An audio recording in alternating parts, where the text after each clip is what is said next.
If you could look back to when you were starting out, what advice would you have given yourself when you made that leap from corporate to multifamily? So one thing I would say for anybody starting out, you can read all you want. At some point, you just have to dive in. Yeah. And honestly, the best way you're going to learn is just by getting your feet wet and really diving into the details. I'm Brian Briscoe, host of the Diary of an Apartment Investor podcast. And this podcast is different than everything else out there. I bring together a new and an experienced investor on each episode, and I let the aspiring investor ask the questions that they need answered. So if you're an aspiring investor yourself, you probably will have the exact same questions. Now, before we get to this episode, make sure you hit the subscribe button below and that little bell to make sure you get notified every time we post a new episode. And now, enjoy the show. Welcome to the Diary of an Apartment Investor podcast. I'm your host, Brian Briscoe with Streamline Capital Group. Really excited for today's show. We've got Puja Talati with us, and we're going to talk about her story and a lot of things about apartment investing. So Puja, welcome to the show. Thank you. Great to be here. Awesome. Great to have you. And if you would please, let's start out by talking about you. Tell us a little bit about yourself. Sure. So most of you are probably wondering, how did I end up in real estate? And I actually have a very traditional background. I was doing consulting at Deloitte on the strategy and ops side for a couple of years, went back to business school, focused in marketing, and then I ended up coming back to Deloitte for a year. Didn't love it the second time around, just a lot more travel. And so I ended up joining the Hershey company and doing marketing because that was something that I was really passionate about. At that time, I was there for about 4 or 5 years, and my husband had just finished up all of his medical training, and we were moving to Charlotte. So while I was consulting for the Hershey company remotely, my brother was already in real estate and had asked me, and we just had our first kid, and asked me, hey, what you're looking at, what to do next, why don't you join our company? We need help in marketing. And obviously I had a marketing as well as like a strategy and operations background. So I said, my husband and I had wanted to get into real estate in some shape or form, but there was no way I could do it full time while having a kid and then having a W-2 job. So I said, now is a great time. We have income from my husband. I can take this risk, if you will. And, if I don't like it, I can always go back to corporate America and say, hey, I tried this. Here's my story. Well, many years later, I am still in real estate and I've worn many hats. I started off on the marketing side, then did a lot of the internal operations. And right now I'm focused more on the asset management side at the company. Awesome. Awesome. Now, when you jumped into real estate, did you join an existing company? Did you start your own, or what was the progression there? Yeah, so I joined an existing company, but it's still lean enough that I was able to influence certain areas. And then after that, my brother and I, decided to start another company. So that's JT Capital. And again, it's very lean when you start out. And then the idea is that you put together a short-term and a long-term plan. And then we're continuously growing each year and expanding the company, which is really exciting. Awesome. Awesome. Yeah. I love that idea. The short-term plan to get up off the ground and the long-term plan to grow. I think that's an important way to do it. When you started the company, what did you want it to look like, 3 to 5 years after you started it? And then compare that with where you're at now. Yeah, so I think we're on track in the sense that it started off with just us partners. And then, eventually we wanted to hire people because you got to think about it from a scalability standpoint. There's going to reach a point where you can only do so much yourself. And then if you really want to grow, then you need to invest back into the company so that you can grow. And the way you want to do that too is you want to grow knowing that the next step will come, as opposed to now you're here and you're drowning because you don't have the scalability aspect of it and you're kind of playing catch up, right? So you have to be a little bit forward thinking.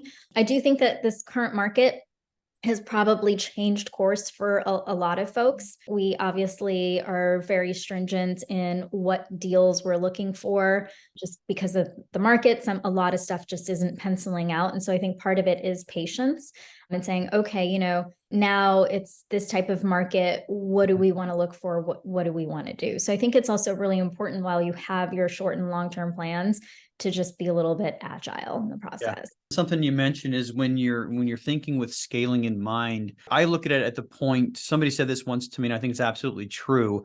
If you're to the point to where you feel like you need to hire, you're probably 6 to 12 months late hiring. So tell us a little bit about your ideology with hiring, how you went about the first couple of hires and, when you decide to make the next move as far as adding new people.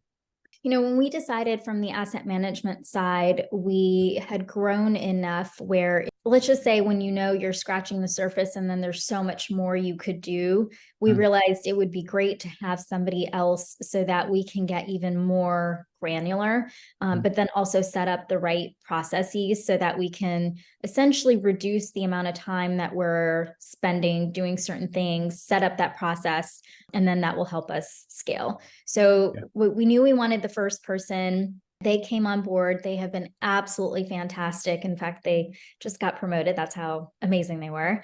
And then the other two hires that we just did recently, it actually came very organically. And it was through just relationships from over the years, and then also just from connections that we had. And those I find to be the best because you already have this really close referral. Yeah. Yeah. It's nice. It's nice when it works out like that, the organic hiring, and you like somebody, you work well with them, and it works out like that. So awesome. Awesome. So let's talk about some of the deals you guys have done, the type of deals you did. And if you could, I'd like to see progression there too. So first part of JT Capital, what type of deals, what size of deals, what locations, and then where are you guys at now? Since we had been doing this for a while, even before JT Capital, we typically look for assets that are at least 100 units or more. So through the progression of JT, our first asset we had was over 300 units. Nice. Then we have like a boutique asset that I absolutely love that is just a little under 150 units. And so they're all very different. Some are right outside one of the main metro areas, maybe like 20 minutes outside of a big city. And then one is literally right in the middle of a very nice downtown. So kind of very different, but we generally look for like B plus assets, closer to maybe B plus A minus actually, so that we can add value. That's kind of our goal, is to add value, renovate the interiors, exteriors. And that's how we are able to capture increased value so that when it's time to sell, we've ideally bought low so we can sell high. Nice, nice.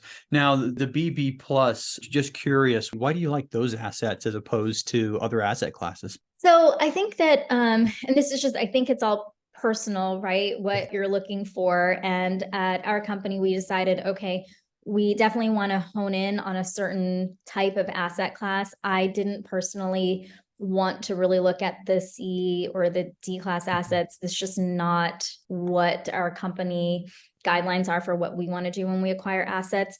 For other companies that do that, it works really well for them and they're set up that way.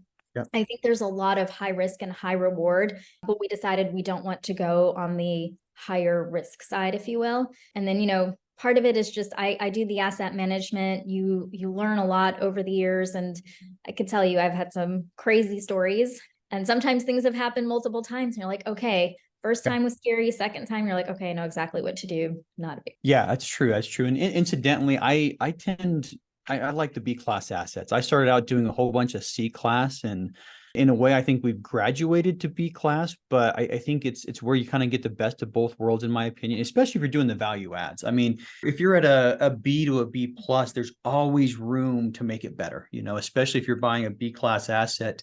And if you're doing the value add, you're probably buying B class assets that, haven't been renovated in, 10 years or so. But I think that's a great spot to be. There's not as much risk, but you still have the forced appreciation, everything else. But awesome. Yeah. Because you never know, how much deferred maintenance you're getting into. You can do all the due diligence you want, but unless if you've actually been able to rip up the floorboards, which you can't do during due diligence, you just don't know what's underneath and what that expense is going to look like when you take over. Oh yeah. And we've had that with the C-class assets we bought. I mean, we had the largest purchase that we had was one of those where, when we started going beyond the surface, scratching more than the surface, it was just uncovering problem after problem after problem. And you're right, you never know what type of deferred maintenance is there. And unfortunately, if you're the one that finds it, you're the one that has to fix it, Right. So, but well, awesome. So what metros do you like and why? In Texas, we're mainly in the Austin area. That's where I also live. So it's nice. It's just one of our properties just a stone's throw away. And then in Florida, we mainly focus in Central Florida, so Orlando area, but we're open to like the tertiary markets. Florida has a lot of great pockets, Tampa, Miami, and, you do have to take into account when you're underwriting the high cost of insurance nowadays, especially with Florida and all of the hurricanes that come through. But that's something that, you're getting into that, then you bake that into your underwriting. Yeah. Now with Austin, for example, I'm going to dig a little bit deeper in there.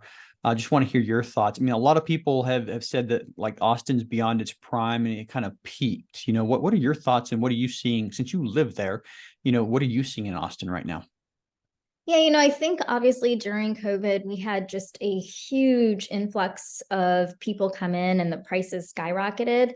Right now, because interest rates are really high, at least from the single family housing side, you're starting to see the prices, they're starting to decrease a little bit. But one thing I would say is you kind of just have to weather the storm.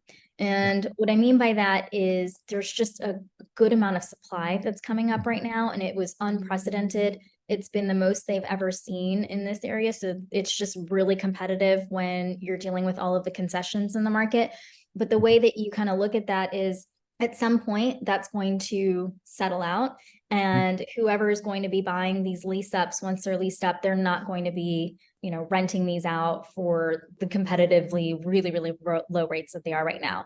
And just organically by doing that, they're going to be increasing their rent, then your rent will follow. I think right now it's probably the most supply we're going to see. And then I think it's going to start to be a little bit more normalized. Yeah. Yeah. And I think, what you mentioned is happening in a lot of other metros. I'm investing in Salt Lake City and we're having record supplies this year as well.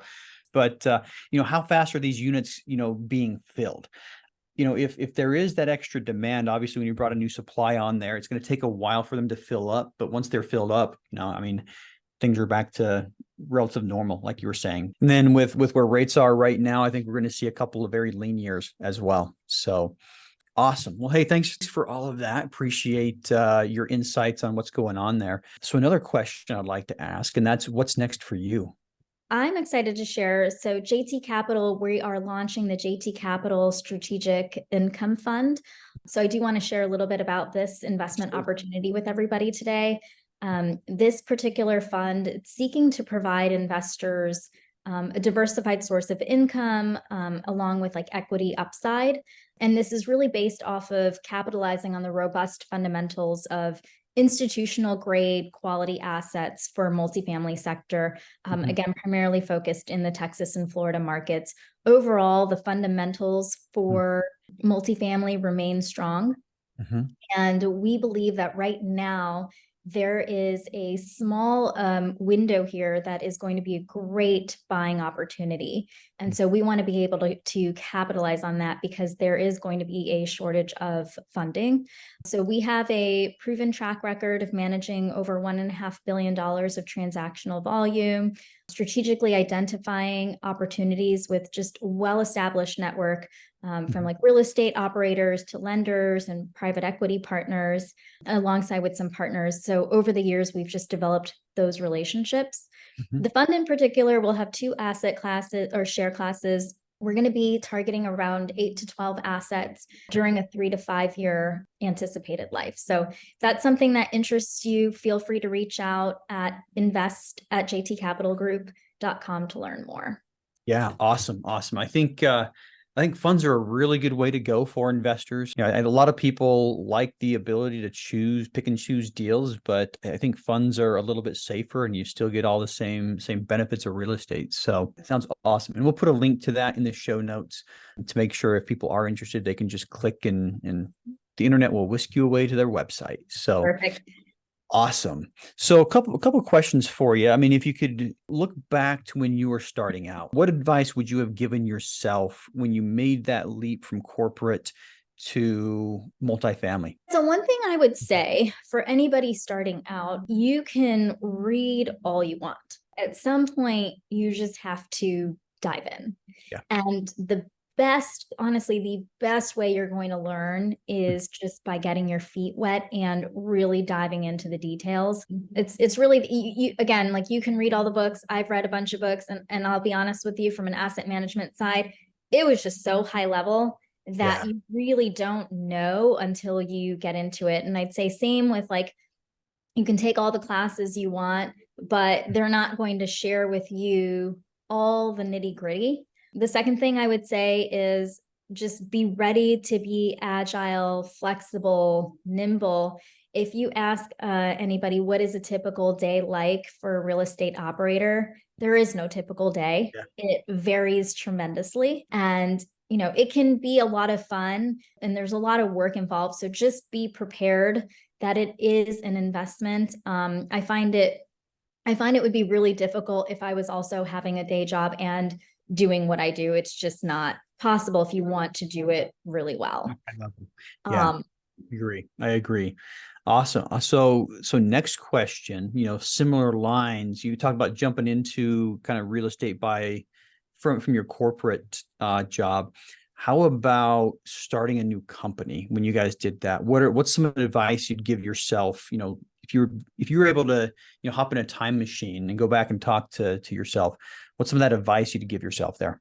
I would say the best way also to start. So we had already had a company before, so we knew the logistics of setting it up. But I would say that the biggest piece too is real estate is very relational. And over the years, I think there's a fine balance. You don't want to be transactional. You want to be building these relationships because they will last over time. It's big, but it's a small network at the end of the day. And so you want to be able to find the right people to partner with. And I think that is just huge. So like over the years, we've built these relationships to the point where a lot of these folks are not just partners now, they're friends. And, you can look at them for advice. For example, there's another couple of other groups that we've JV'd with.